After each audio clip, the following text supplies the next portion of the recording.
Hello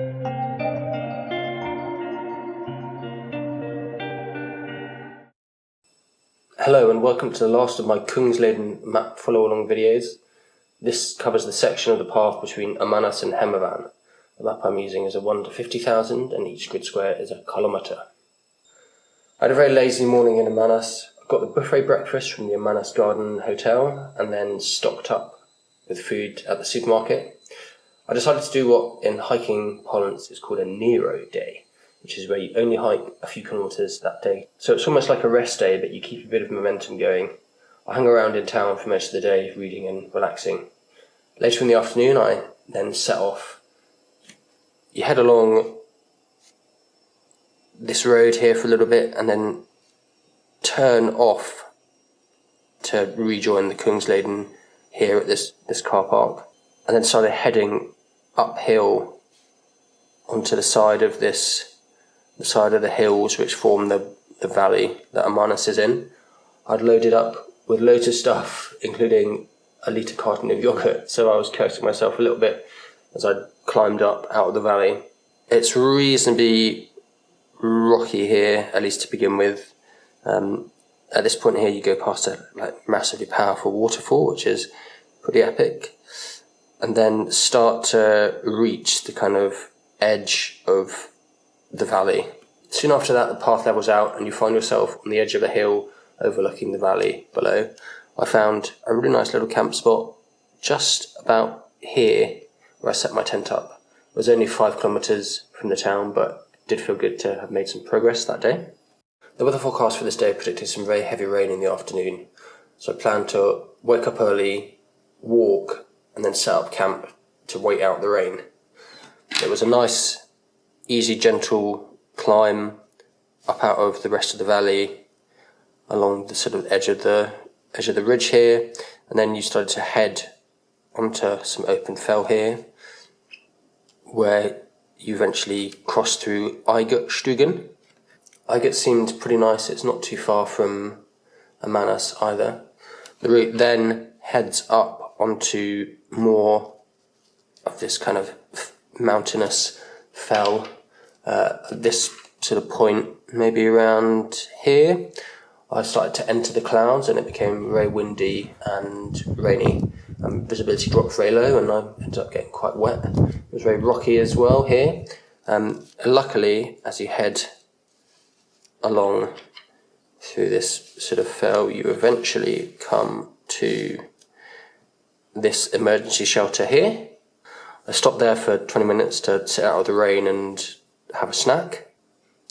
Heading down into this valley here, I came out of the cloud and could see a bit more across the valley, then upwards towards this emergency shelter here. I got there in the afternoon and set up my tent near the shelter, and soon after the rain started and I sat in the shelter, read, made my dinner there and just waited the rain out. The next day the rain had passed, so you head up over this sort of mini pass here. As you come out around here, you can see these amazing views out to the west, and you can see the Sytertopenn massive in the distance beckoning. The first part of this route is quite nice. It heads down off the fell and to this bridge over the river here. There were some camp spots here, although you want to wear earplugs because there's a waterfall and the river is very, very loud. Not too far away is Tärnasjöstugorna. There's no shop here, but I think there's a sauna in it. Seemed pretty nice. The Stufgards were nice. Going out from Survey, you head up out of the birch forest and onto this open fell here. This section meanders through the open fell. There are good views out south and west. Lots of camp spots along this route. There's this bridge here would make a good place to camp. Some flat spots there. You keep heading west past some little lakes, and eventually you re-enter the birch forest, sort of around here. You drop down and come down to Tärnasjöstugorna. So it's a lovely little cabin by the lake. The sun came out just as I got here, which was really nice. It has a little shop and an excellent sauna down by the lake. It's perfect for going for a dip when the sauna gets too hot. I paid to camp here. The camp spots are pretty good. They're under some trees, so they can be a little bit rooty. Me and my friend Max, who I'd met earlier on the trail, decided we wanted to climb the mountain Nora Sytertopenn, which is about a day's walk away. And we knew that it was going to be a good weather window, so we walked a big day so that could happen. Heading south from Tärnasjöstugorna, you go alongside these lakes, nice and flat, going through some beautiful marshy bits. Quite exposed and windy here. Definitely needed my cold weather gear on most of the day. It was the seasons, you could tell the seasons were starting to turn at this point. Eventually you come to cross the lake. This bit's kind of quite fun because there are 7 bridges across the various islands. They were quite sketchy in the wind though, they were swaying around. And they're also building a new one here as well, which is kind of interesting. These would be good places to camp if you wanted to camp here. On the other side of the lake, you head up quite steeply until the path levels out once you pass this little rocky spur here. And soon you come to Sytertopenn. Sytertopenn is perched on the edge of the sort of Syter massive and has good views up to Syter itself and then out south and east. I stopped here for lunch out of the wind and had a chat to the stuvguard there. After Sytertopenn, you cross over the river and then head up further onto this spur which is coming off Syter. It's a bit steep initially, but it levels out once you reach this kind of plateauy bit here and then heads down a little bit. It rained on and off here because there was weird mountain clouds which kept on forming above the glacier on Syter. And there are amazing views out west and south as well. You work your way up to the mouth of the Syter Valley and there's an emergency hut here. The hut is at the kind of watershed of the valley, so after it you enter into the top of the Syter Valley and head down it. It's a kind of classic U-shaped glacial valley, really, really beautiful. There's loads of streams coming off the mountain to your south as well. Further down here, there's a good camp spot by this bridge. It's nice and flat, and there's even a latrine there as well. But only not even a kilometre further is Viterskals, which is where we camped for the night. It's right on the Kungsleden. It's a very cosy little hut. It doesn't have a sauna, but has a nice little shop. Because we were right at the end of the season, most of the things there were discounted. Okay, so the last day, me and my friend Max, who I'd met on the trail earlier, had decided to climb Nora Sytertopenn today. We'd got a good weather forecast for the summit in the morning, so we woke up early and went for it. We left our tents up and only took up what we needed in our bags, so we didn't have to carry all of our things. It had snowed overnight and it was still snowing a little bit as we set off from Viterskals at about 7:30. The route up to Syter, you go back to this bridge, and then there's a path coming off from it, heads up to the valley beyond, and then also up to Syter. The first section is relatively gentle. You're heading up this side valley, but soon the path veers off onto the actual Syter massive, and it starts to get way, way steeper. At this point, it also starts to become snow covered as well. This section here was really, really steep and really, really slow going. There's a little switch back here. Most of the path markers had been covered in snow and ice, so it was tricky to see where exactly you needed to head. But if you persevere, you eventually come up to here, it flattens out, and you get this really nice view out over to the actual peak of Syter. From this point onwards, it's just pure scree, so you really need to watch your step as you're heading along.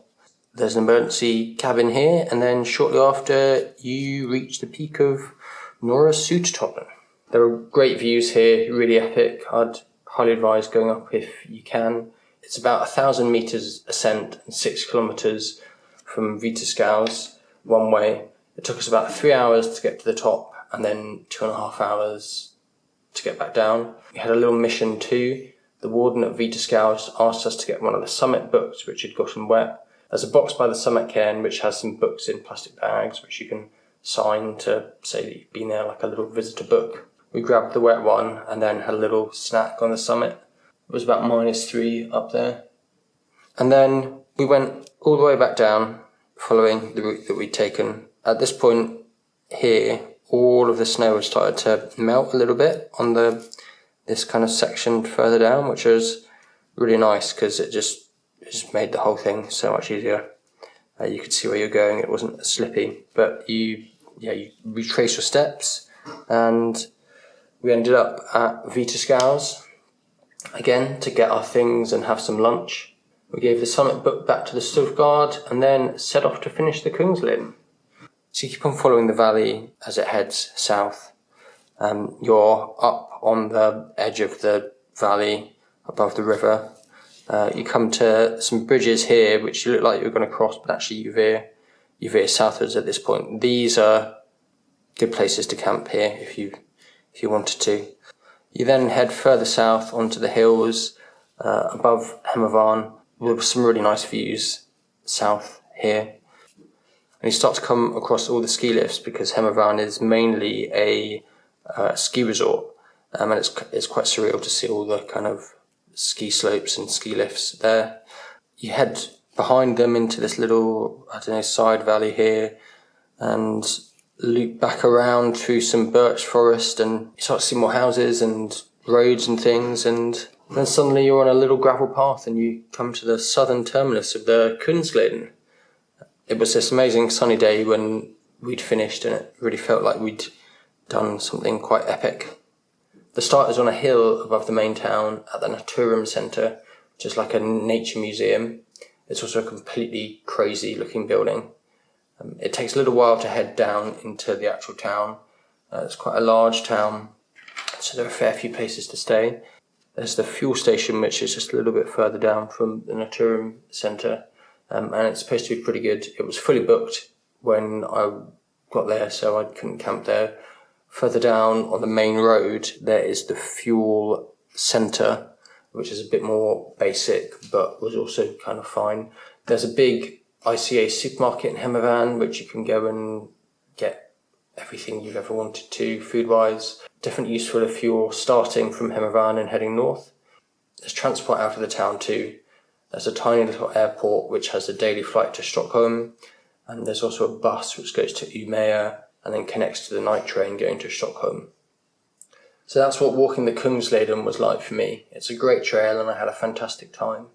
I spent about 3.5 months walking in England prior to this, so when I came to Sweden to walk the Kungsleden, I was in really good shape and used to walking long distances with a pack. This meant I could enjoy the hiking more and didn't have to suffer through blisters and things. Physically, I'd say the trail is quite moderate. The days were relatively short distance-wise and there was never a huge amount of elevation gain. The hardest parts for me were the rocky scree-filled sections where you needed to be really careful with your footing. Overall, it felt like a good trip to build up my confidence walking in more remote areas where there were not so many facilities. And there are STF huts which provide a nice backstop if you need them.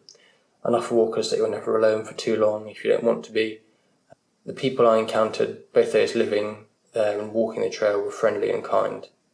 As you can see, I was also super lucky with the weather. A third of the days were sunny, a third cloudy, and a third had rain. Of those that rained, only about 3 had a significant amount. I could have very well been walking for 3 weeks in the rain. Finally, I'd say that the pictures and videos don't really do the landscape justice. It is stunningly beautiful in Sweden. Lots of moments where you climb over a ridge or out of a valley and get these amazing, expansive views out to the beyond. Really excellent, and I'm thankful that this is something I've been able to do. If you've watched all of these series of videos, I hope that you've enjoyed them. I made them to both document my trip in more detail, but also to give some more in-depth information for those who might want to walk the trail. Thank you and see you soon.